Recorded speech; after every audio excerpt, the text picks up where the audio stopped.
Սիրելի ընկերներ, ԶԼՄ-ներում լուրերը տարածվել, որ մեր հետի ժամանակավոր մի տղա բոլորին հաթաթայ է տալիս, որ հանկարծ չգան աշխատանքային ժամից հետո, հանկարծ չգան մասնակցեն իրենց իսկական ղեկավարին ի աջակցություն դատարանի բակում կազմակերպված, ինքնակազմակերպված այս մեր միջոցառմանը։ Քանի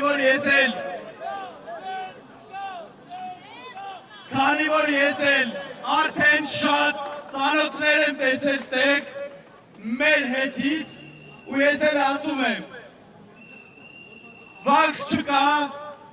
էլի եմ ասում, ոչ մեկ չի վախենում ձեզանից, ձեզ հույս եք տվել կամ չգիտեմ ձեզ ինչ եք արել, որ ձեզանից վախենում են, վախեցող չկա, չի էլ եղել, պայքարելու եք մեր ձևով ու կրելու եք մեր ձևով։